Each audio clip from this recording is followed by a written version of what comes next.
As we approach a brand new Pokemon adventure following a year of no game release, I can't help but remember the last time we experienced something like this. Zygarde was even there both times. Hard to believe it was 10 years ago in 2015 that Pokemon had a pretty interesting year. To give you an idea, 2013 had seen the debut of Pokemon in 3D on the Nintendo 3DS with X and Y. The 6th generation of games finally had a simultaneous worldwide release. The following year, 2014, brought the long-awaited Hoenn remakes of Pokemon Omega Ruby and Alpha Sapphire. All in all, Generation 6 was off to a great start with a strong follow-up, and based on patterns from Generation 4 on the Nintendo DS, obviously the next immediate game had to be Pokemon Z. Well, once the new year of 2015 had come, there wasn't a whole lot right off the bat. Little did we know this would be the first time since 2006 we would have a year without a Pokemon game. I know, how could we even live through something like that? But a franchise like Pokemon had become a reliable annual tradition, and this is only going by the Western release dates, before the worldwide unification, because technically Japan had a 2-year gap between Black and White and Black 2 and White 2.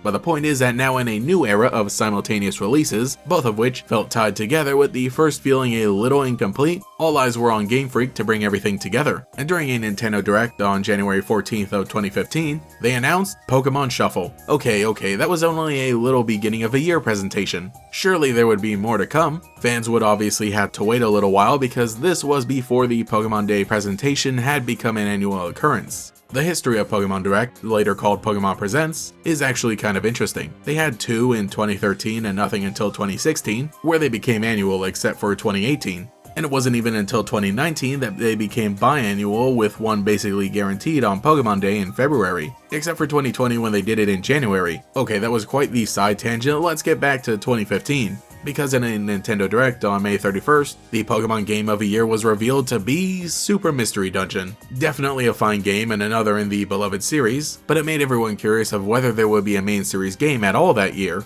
With a consistent output of recent entries and a lot of questions about the 3rd legendary Pokemon Zygarde, Pokemon Z felt like it was all but confirmed. So why wouldn't they announce it soon? Obviously now we know it would happen, but that wouldn't be the first time Zygarde came up in the discussion. On July 12th, a Koro leak would bring a screenshot of a mysterious silhouetted Pokemon. Koro was a Japanese magazine that would officially announce Pokemon news, but oftentimes images of the magazine would make it onto the internet before the official release day, thus making it a Koro leak. It's honestly been so long since we discussed any of that, oh my gosh. Anyway, this giant Pokemon was a little vague, though some of the hexagonal patterns pointed to some form of Zygarde. Not long after, during the Japanese premiere of the Hoopa and the Clash of Ages movie, fans who saw it in theaters were treated to a sneak peek of a seemingly brand new Pokemon. So on July 18th, sketches recreating the Pokemon would be posted online. From what I can dig up, the story was actually broken by Cerebi through correspondence with a fan by the name of Gin. Described as a green blob that bounced around the Pokemon title logo, this had to be one of the craziest Pokemon reveals in history.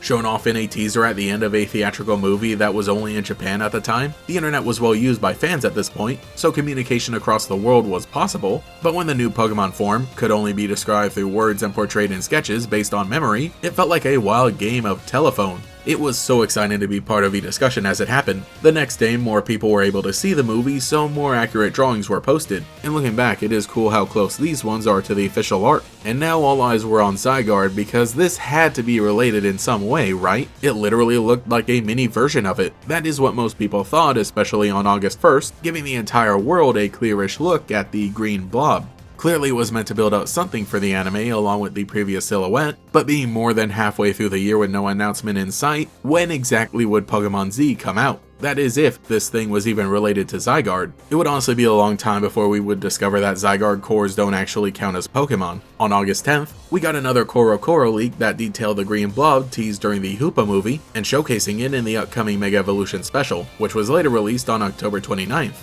While there wasn't a main series game and Pokemon Z was beginning to feel like a pipe dream, I'm sure a lot of fans enjoy the Pokemon Super Mystery Dungeon game that we did get, but all the theory discussion ended up being a slow burn following every little piece of information about the green blob, all the way into the anime debut. So for the most part, that's where the story kind of ends, because it would be followed up in the anime as the story developed into the XYZ arc, which basically served as a story for Pokemon Z for the moment. The next weird little occurrence I would say that happened during this era was on February 10th of 2016, when yet another Koro leak gave us the first look at the brand new Pokemon Magearna. While it was alongside Ash Ketchum, signifying it would appear in the next anime movie with the previously revealed Volcanion, You also need to consider that it was revealed before Generation 7 was even announced, heck, before the names were even trademarked. So being toward the end of Generation 6, following a year with no game, having two steampunk-like Pokemon that could be related, one of them in the data of X and Y and the other unaccounted for, as well as Zygarde forms in the anime, and oh yeah, Ash Greninja too, how could I have forgotten about that? It felt as if everything were coming together for a Pokemon Z reveal, or at least some kind of video game project to wrap everything up. It really sparked quite a bit of debate around Magearna as to which generation it would even be classified as. There was a strong implication it was meant to tease Generation 7, but with it not even being revealed yet, the argument for Generation 6 was still valid, though on February 27th, Pokemon Day of 2016, celebrating the 20th anniversary of the franchise, Pokemon Sun and Moon were announced.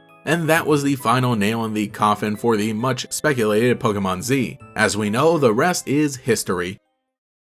Trudging through the archives of Cerebi and thinking back to my personal thoughts during the whole situation was pretty fun. I honestly can't believe it was a whole 10 years ago this saga unfolded, and I'm a lot more thankful for how things turned out this time around when we had an idea of which game would be coming next. We would just have to wait for it. Finally seeing Pokemon Legends ZA come to fruition feels like a dream, because of how crazy everybody was starting to get back then, only to have the ideas combined into Sun and Moon. I even made a little video about the Magearna reveal, though I sadly deleted it years ago. Maybe I can find one of my Poke Amino posts about it, but I'd rather not open up that can of worms. I look back on Sun and Moon as the games that really got me into making YouTube content, but the tail end of Generation 6 with Omega Ruby and Alpha Sapphire and the non-existent Pokemon Z was the time that I enjoyed engaging with the fandom online so much that eventually boiled over into push me to start making videos consistently during the next generation. Now, almost a whole decade later, it feels like I'm completing a journey as we draw closer to Legends ZA. I have no idea what will await me in the playthrough, but I'm totally ready for whatever happens. Just keep in mind that the grand story about to unfold all started with a little green blob. So let me know what you think in the comments about the entire year of 2015 for Pokemon, if you were even around for it, because like dang, that was quite a time. Anyway, I should be getting ready for the big return to Lumio City. This video is not sponsored, however I want to give a big shout out to Elestrals. That's right, the indie trading card game phenomenon has finally launched a digital client in Elestrals Clash, downloadable now on Steam in early access. You can build any deck and play online completely for free. The monetization is handled purely through cosmetics. And if you do find yourself in the shop purchasing any gems, you can use my creator code GatorX. Anyway, I hope you enjoy the game and maybe I'll meet you in a Clash online. Thank you to every channel member for your continued support, including the great Gators, Alex with Shiny Hunts, Shash, Cosmo Zero, Tyler Hopper, Lockadox, Koi13, Cemetery Hill, Cheez-It62, GatorKid509, TF, Mathaclog947, Taijirai, Justin R, Phantom, and Quago. If you would like to support, see your name here, get access to emotes for comments, live streams, and sometimes early videos, as well as a members podcast, you can become a channel member today. You can also follow me on Twitter and Blue Sky as well for more memes. Anyway, this is GatorX, and I'll catch you all later. When Ash and his friends meet the mischievous Hoopa, they wind up in the most epic, legendary Pokemon battle ever. Let's go! Don't miss the premiere of Pokemon the Movie, Hoopa and the Clash of Ages, Saturday at 6 on Cartoon Network.